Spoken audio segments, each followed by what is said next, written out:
SAREC. C'est la foire aux questions. Je ne suis pas Gaël Liger, je crois que vous n'êtes pas Armand Morlot.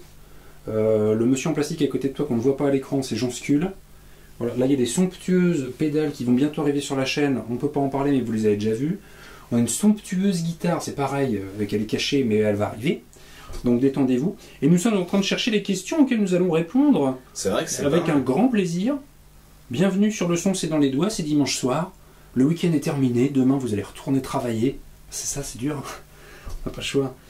Qu'est-ce que c'est que ça? Je tombe sur Mister V en tutu en train de faire du boxing. Qu'est-ce que c'est? C'est n'importe quoi. Je trouve ça bien.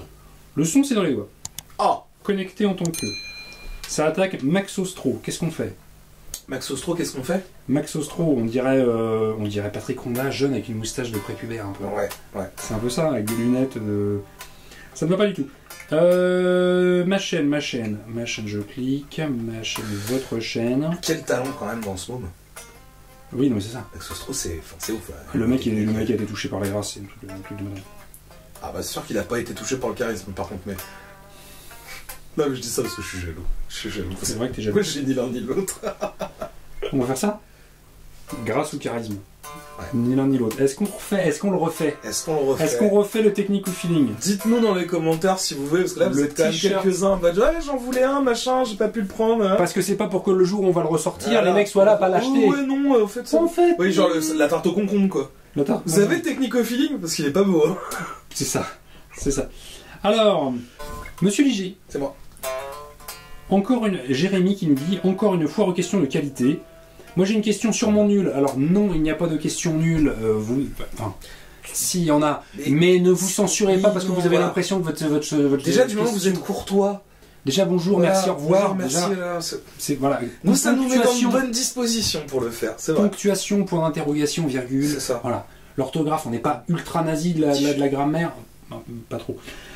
Jérémy qui nous demande, j'ai une question sûrement nulle, mais je me demande si un système de blocage de Floyd Rose amovible existe. Genre, une cale parfaitement adaptée à ton Floyd que tu pourrais glisser dessous rapidement et efficacement entre deux morceaux. Eh bien, il y a mieux que ça, et je peux même vous montrer en image. C'est fou ça. C'est incroyable. Donc question pour Monsieur Liger, c'est lui qui prend en main, il fait truc, là il se barre, il va aller voir des trous et tout. Je reviens pour pouvoir montrer. Oui, j'allais arriver avec le trémolno que tu vas pouvoir. Dépêche-toi. Soit agréable, on a dit au moment d'un jour être agréable. On n'a pas le temps, oui, non mais ça voilà. On n'a pas le temps. On va revenir avec les foires aux questions. On n'a pas le temps.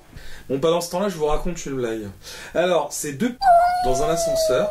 Reviens parce que je vais dire des horreurs à la caméra. En plus, tu vas être ravi parce qu'elle est propre. Elle est dégueulasse. C'est un peu un titre, on dirait l'intro d'un film porno, ça. En plus, tu vas être ravi parce qu'elle est propre. C'est moche. Elle est ourdée, c'est ignoble. C'est ignoble. Je vous présente c'est pas Josiane. Des zooms. Voilà. C'est la 7 cordes qui se fera pimper bientôt et qui est, attention, très propre. C'est dégueulasse, j'ai envie de vomir. Ma balayette a vomi. Alors Monsieur Liger, je vous laisse faire le... Ah non mais vas-y, t'étais parti, c'est vachement bien, vas-y. Alors, pour bloquer son Floyd, il existe de somptueux outils, donc là moi il est verrouillé, puis de toute façon j'aime pas ce Floyd. Il existe un petit outil qui s'appelle le trémolno, c'est ça hein, Monsieur Liger, exactement. Qui permet, alors je ne me souviens plus trop comment ça fonctionne, mais en déverrouillant et en verrouillant les petites pignettes qu'il y a là, de pouvoir bloquer complètement le Floyd. Donc là, il doit être libre, si je ne dis pas de bêtises. Voilà. Là, il est libre. On voit que ça bouge. Ouais. Je peux le verrouiller ici. Snip. Et là, ça ne bouge plus du tout. Alors, tu devrais serrer les deux pour le maxi sécurité. Maxi sécurité, exactement. Et il y a une dernière option. Voilà. C'est-à-dire qu'il peut être libre dans un sens, mais on peut le mettre qu'en dive only. C'est ça. Exactement. Et donc en ramenant la petite calouse qui est mobile ici, là, vous pouvez la ramener à son point d'équilibre, serrer généreusement, si ça veut bien marcher. C'est pas ouf quand même hein, comme système. Et du coup, le Floyd ne peut être que en dive parce qu'il ne bouge que dans un sens et pas dans l'autre. Du coup, là dans ce genre de situation, si vous cassez une corde, ça joue. Si vous faites un bend de deux cordes en même temps, L'autre, elle ne se désaccorde pas quand on tire dessus. Ouais, alors pour le coup de la casse de corde, quand même, hein, c'est un peu chaud. Disons que ça marche, c'est un accessoire qui marche bien pour le coup. Il faut juste prendre en compte un truc, c'est que même si tu le cales en position bloquée, si tu fais sauter toutes tes cordes pour les changer, là la tension des ressorts est trop forte et il va forcément basculer. Bah en fait, moi c'est un peu le frein du truc. C'est-à-dire que sur le papier c'est bien, en pratique, ça reste du truc que tu sais, faut serrer au bon endroit, faut que tu l'aies bien serré. Si tu l'as pas bien serré, moi j'ai tendance à psychoter. C'est-à-dire que tu le serres, tu te dis ouais mais est-ce que j'ai, bref c'est pas voilà. Donc voilà, mais ça fonctionne quand même. Regarde Guthrie Govan, il a installé ça de série sur ses guitares, il s'en sert en concert pour passer, pour se désaccorder, etc. Bon après voilà, c'est Guthrie Govan. Mais pour répondre à ta question, donc ce système existe, c'est le Tremolno. Alors attention aussi à un truc, j'entends souvent, enfin j'ai souvent des questions de j'aimerais installer un Tremolno pour ensuite pouvoir mettre un détuneur ou un détuna sur ma guitare. Donc en gros, le petit appareil inventé, breveté par Van Halen, je crois, qui permet en fait de passer sa corde de mi grave en ré. Très rapidement. Edwige Van Halen. Edwige Van Halen. Enfin gaffe quand même, je crois que t'es à l'envers. C'est reverse. C'est reverse. Guitare reverse. Du coup voilà. Alors Dick Rivers. Oui, mais oui. Mais évidemment, je peux finir mon explication. Non mais ils ont pas perdu leur temps. Dick Rivers, vas-y. Putain, faut faire un même avec ça quoi. Dick avec la tête retournée. Dick Rivers. Le Rex, tu nous regardes, on a une mission pour toi. Bref, donc voilà, donc du coup, installer le détuna dessus, c'est possible, mais du coup, en termes de comment ça va tomber sur la table par rapport à la défonce du Floyd, etc., ça va être très très galère, il va falloir recreuser la table et tout.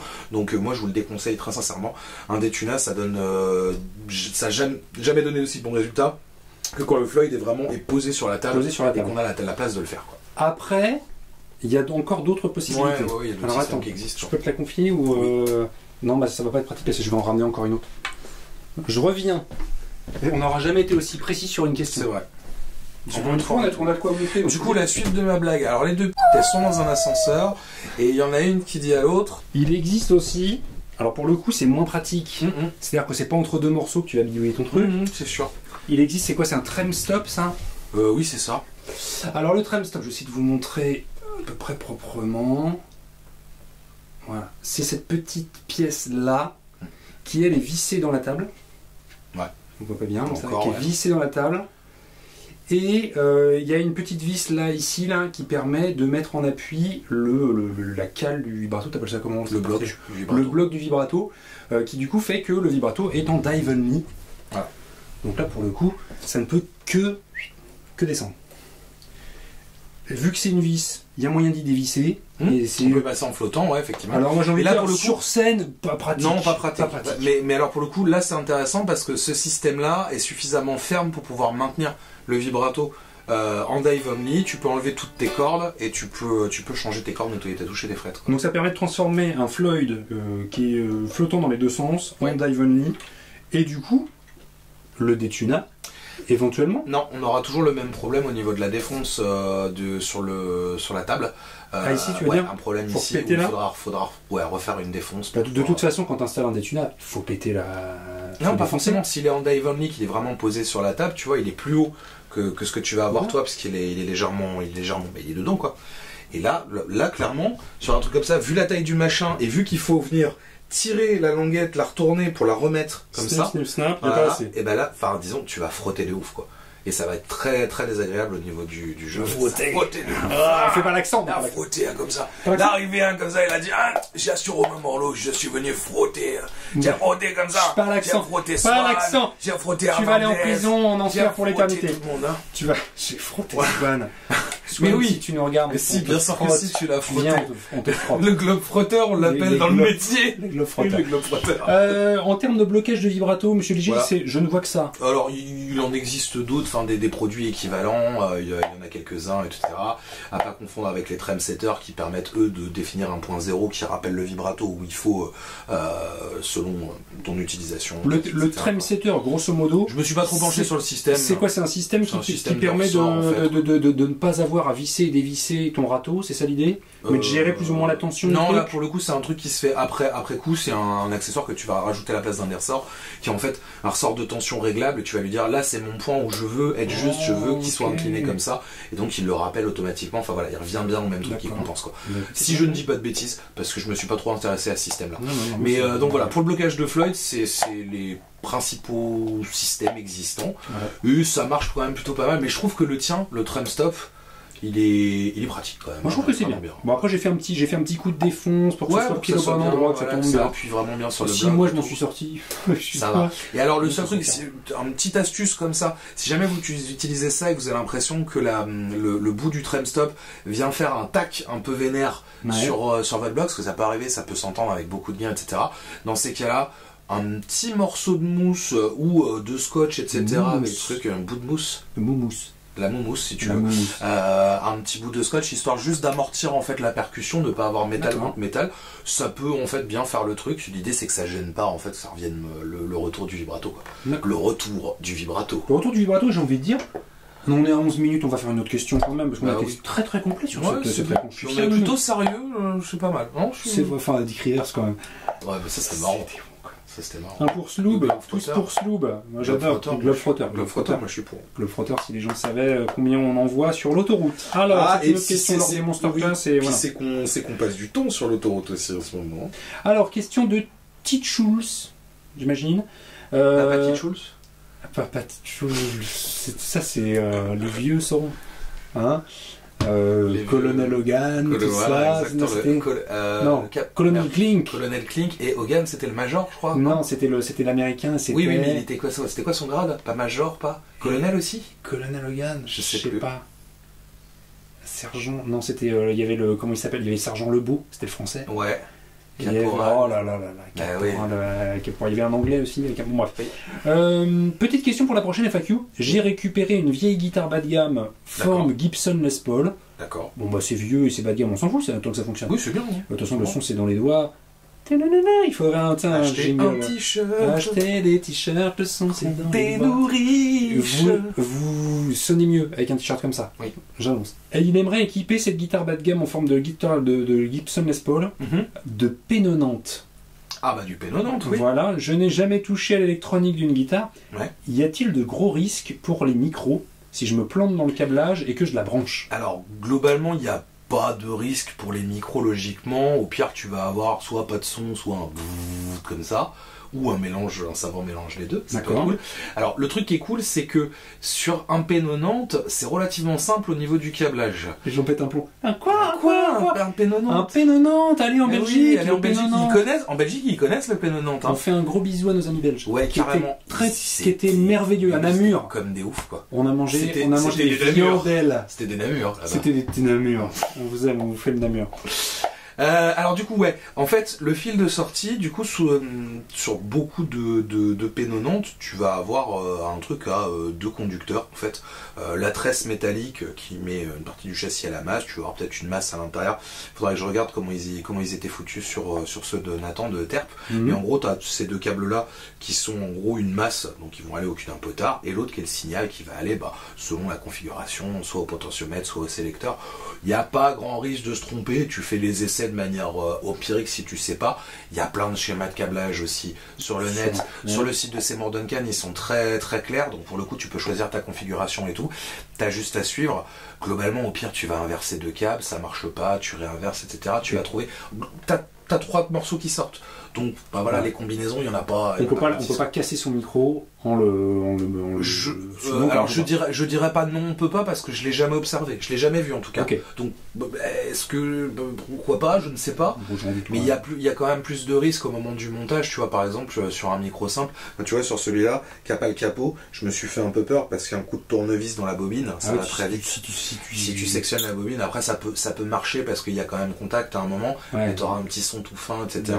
Donc voilà, t'as plus de risques à ce moment-là. On aime bien les gros sons. On aime bien les gros sons velus quand même. Non, faut juste faire attention, pas cramer un potard. Enfin, t'as plus de risque de cramer un de tes potards que cramer un de tes micros, quoi. Moi, je pense que le truc qu'il faut faire gaffe, si tu débutes, ne raccourcis pas tout de suite la longueur de câble que tu as au-dessus du micro. Par principe, fais tes trucs, teste que ça marche, et une fois que tu seras chaud de la soudure et machin et tout, à ce moment-là, tu commenceras à enlever un petit peu. Puis c'est toujours un petit peu, enfin, au démarrage, il y a des gens à qui ça pose problème de savoir quelle longueur de fil exactement. Puis après, si jamais ils décident de séparer de la guitare et qu'ils veulent revendre les micros, c'est bien d'avoir une longueur de câble qui est quand même suffisante. Donc dans ces cas-là, une belle longueur de câble, ça fait toujours plaisir, on est d'accord. Non, mais ce que tu n'es pas obligé de tout utiliser. Non, c'est ça. Mais qui peut le plus, peut le moins. Oui, puis c'est toujours sympa quand t'as un bout qui sort. Enfin voilà, là t'as toujours le son toujours. Et est important. Tu peux finir? Oui, tu peux finir. Et du coup, ta longueur de câble, en fait, tu la roules gentiment, tu fous un serflex ou éventuellement un scotch, etc. Tu la places dedans, t'es bien. Normalement, ça devrait bien se passer. T'es pas obligé de faire des trucs cul à cul, quoi. Pour une première fois, honnêtement, faire simple, ça sera peut-être pas le plus beau câblage de ta vie, mais l'essentiel c'est que ça soit fonctionnel, quoi. Et surtout sur la soudure, pas trop d'étain et pas chauffer trop longtemps. Voilà. Et ne vous brûlez pas les doigts avec un fer à souder. Vous pouvez essayer. Sur ce, je finis avec un commentaire qui est fort à propos. Voilà, Guillaume Robert qui me dit très sympa la vidéo. Bon, c'est l'heure de l'apéro, je me balance un petit blanc. Eh bien, c'est l'heure de l'apéro, me semble-t-il, normalement. Il doit être à peu près l'heure de l'apéro. Je vous invite à vous balancer un petit blanc et on vous fait des grosses bises et on vous dit à jeudi. Toi, tu balances quoi comme blanc? Tu balances ton blanc déjà? Moi, je balance mon blanc. Putain, #balance ton blanc. Salut. Salut.